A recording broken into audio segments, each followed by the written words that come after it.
Since that big kaboom in Eurasia, spacequakes have been crashing parties all over the globe.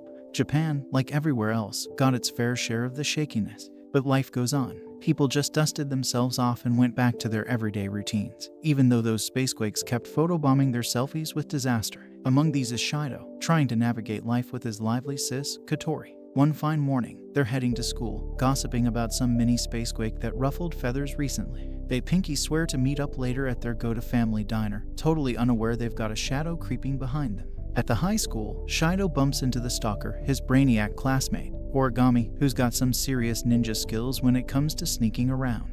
Then, like clockwork, the city starts screaming about another spacequake, sending folks into panic mode faster than a cat on a hot tin roof. Evacuation bells ring, tech gizmos go wild, and soon half the town's playing hide and seek underground. However, Shido discovers that Katori's GPS location is still at the family restaurant. Afraid for her safety, Shido goes out to get her, but on his way, he was swept away by a spacequake that rendered much of the buildings around him into rubble. In the middle of the crater caused by the spacequake, a girl appears dressed in a lavishly decorated armor. The girl in purple armor confronts Shido, asking him if he will kill her. Before Shido could answer her, several flying units swoop down, with the one in the middle aggressively attacking the mysterious girl using missiles. However, the armored girl wields her blade and nullifies the attacks against her. Not too long after that, an attacker came down to fight her, and she and Shido quickly recognized each other, the latter turning out to be none other than Origami Tobiichi herself. Soon, Origami prepares to fight the girl in purple armor using an energy sword, and the battle unleashes a powerful shockwave that ultimately knocks Shido out. Shido soon finds himself being monitored by a lady in military attire named Rini Murasama.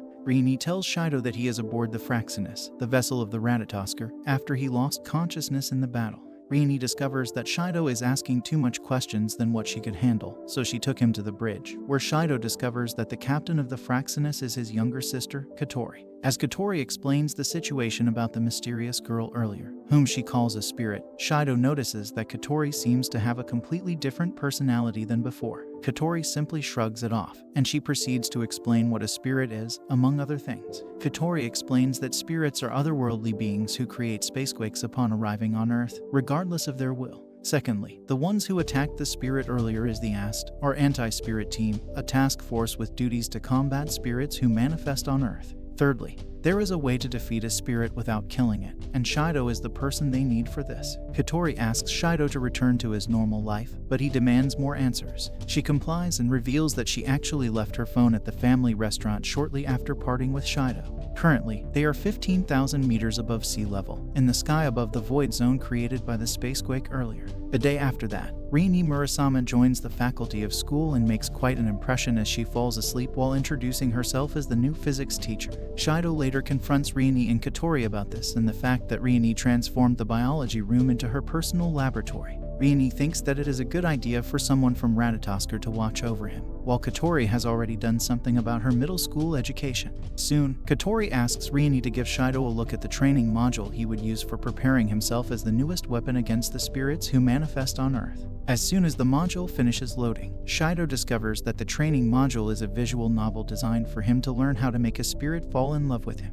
Meanwhile, Origami meets up with Shido and confronts him about their unexpected encounter during the battle with the spirit the day before. Origami tells Shido to forget about the events that happened between her and the spirit. Shido then asks about the spirit, and Origami reveals that she has to deal with them because she was orphaned after a spirit killed her family 5 years ago. After a sleepless night spent clearing the gouge given to him by Katori, Shido goes to school. During the day, he visits the physics preparation room, where he almost walks in on a rather intimate scene with Rini. However, it's actually to install an invisible earpiece in his right ear. Soon, Katori arrives and announces that stage 2 of his training will begin shortly. In this second stage, which requires practical application, Shido must try to make his teacher Tammy fall in love with him. Shido clearly struggles with this exercise. Not only does it involve making someone fall in love with him, but it also involves his teacher. Regardless, Katori urges him to push through, as it would show how he would fare when dealing with spirits. Shido starts by complimenting Tammy's attire, but Rini guides him into using sweet talk that she thinks would be effective against someone like Tammy, who is 29 years old. The plan works, although Rini underestimates Tammy's reaction to the idea of marrying someone Shido's age. Fortunately, Shido manages to get away from Tammy, only to run into Origami, catching a glimpse of her white panty in the process. Katori, despite knowing Origami's true identity, decides to use her for Shido's training. With Ryunie's guidance again, Shido tries to woo Origami. This time, it seems to work like a charm, but Shido's embarrassment over the situation leads to their supposed date becoming a reality. Soon, a spacequake emergency sounds throughout the school premises, and Katori tells Shido to retreat to the Fraxinus because the spacequake is detected to appear on school itself. Hours later, Shido is redeployed to the school premises, now utterly destroyed due to the spacequake. Katori soon briefs Shido about his solitary role in dealing with the spirit he had met before, codenamed Princess, since the AST, including Origami, is poorly equipped for indoor combat. After a short pep talk and an introduction to her crew, Katori leaves a rather nervous Shido to his mission. Shido manages to reach the spirit, but she refuses to listen to him. Despite the assistance of Ratatoskir's gouge-style analysis team, Shido remains in danger. Fortunately, the spirit recognizes Shido from their previous encounter, and he uses this opportunity to talk to her, with Ratatoskir's assistance. However, Ratatoskir's decisions seem to worsen the situation, provoking the spirit into attacking Shido. Eventually, Shido decides to act on his own. He declares that he may not be interested in whatever they would talk about, but he is determined not to reject her. At that moment, the ruthless spirit undergoes a change of personality and childishly rejects Shido's serious statement. However, she eventually warms up to Shido, considering him the first human to have talked to her. Shido soon learns that the spirit doesn't have a name for herself. The analysis team suggests the name Tome after gathering ideas from various sources around the world. Unfortunately, the spirit doesn't like the name, so Shido gives her the name Toka after the day of their first encounter on April 10.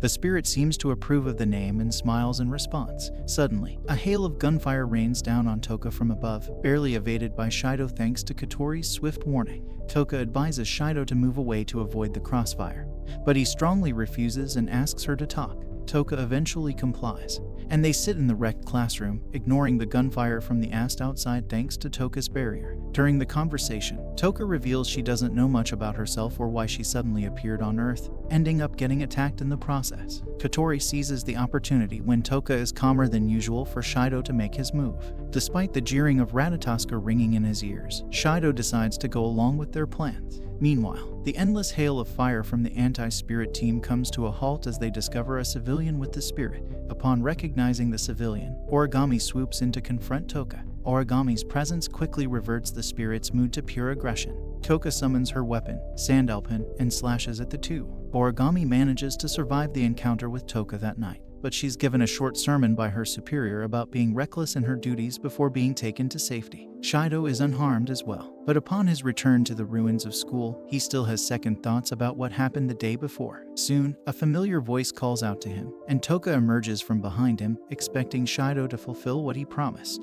After following Shido's advice to change into school's uniform, he and Toka head out to their next destination.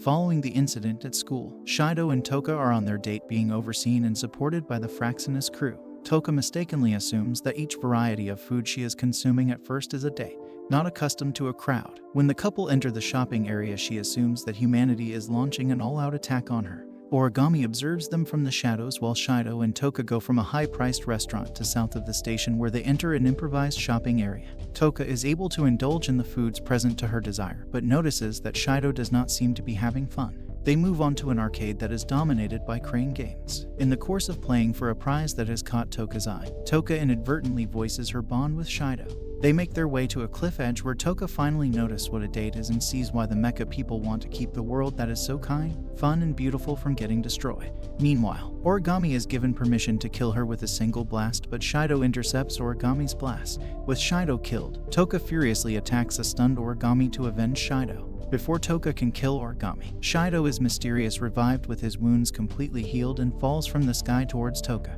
To prevent the city's destruction by a critical state Havenhelith, Toka kisses Shido while they glide down to the cliff edge as Toka's astral dress disappears. Her last request is that Shido take her on a date again, admitting that she's not ready to show her naked side yet. While running through the rain, Shido spots a little girl playing in the shrine. She trips and falls, so he goes over to help her up. But the girl backs away, looking scared of him. Shido is puzzled but notices a puppet on the ground. He picks it up and gives it back to her. And, to his surprise, the puppet starts talking on its own. The puppet introduces itself as Yoshinin and thanks Shido for helping the girl up. It teasingly asks if Shido was trying to find a girl for himself, but he denies it before continuing on his way to school. At school, Toka makes cookies and competes with Origami for Shido's attention. To calm them down, he tries both cookies and praises them equally, but they keep arguing over who's better. The next rainy day, Shido passes the shrine from before and remembers the little girl. He continues on, and the girl's puppet peeks out from a tree as he leaves. Back home, Shido finds Toka in the bathroom and gets knocked back.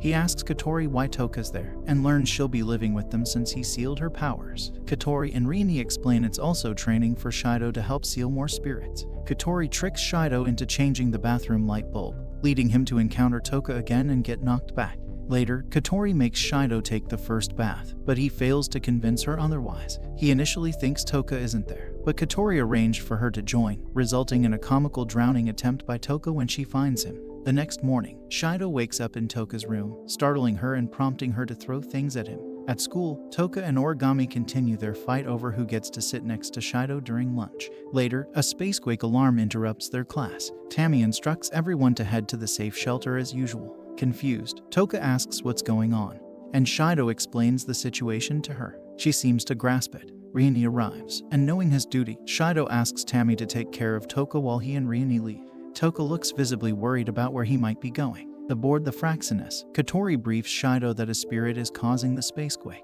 As her crew zooms in for a visible image, Shido is shocked to see it's the little girl he met yesterday. Katori is surprised he encountered the spirit, codenamed Hermit, without any alarms. She explains that Hermit is passive, unlike other hostile spirits. Just then, the Ast arrives and starts firing at the passive spirit, causing her to flee. Shocked by the Ast's aggression towards a harmless spirit, especially a little girl, Katori reminds Shido that regardless of appearance or demeanor, the Ast will continue their mission to eliminate the spirits. The Ast loses sight of Hermit, but the Fraxinus crew locates her at a closed mall. Shido asks Katori to send him down to talk to her before the Ast finds her again. Pleased with his decision, Katori transports Shido to the spirit's location. Shido navigates through the mall and eventually meets Hermit. Following Katori's advice on his first response, Shido reluctantly claims he's just a passerby, making the puppet laugh. Shido then introduces himself, and the puppet introduces itself as Yoshinin. When Shido asks if Yoshinin is the puppet's name or Hermit's, Yoshinin hysterically asks what he meant, prompting Shido to quickly correct himself.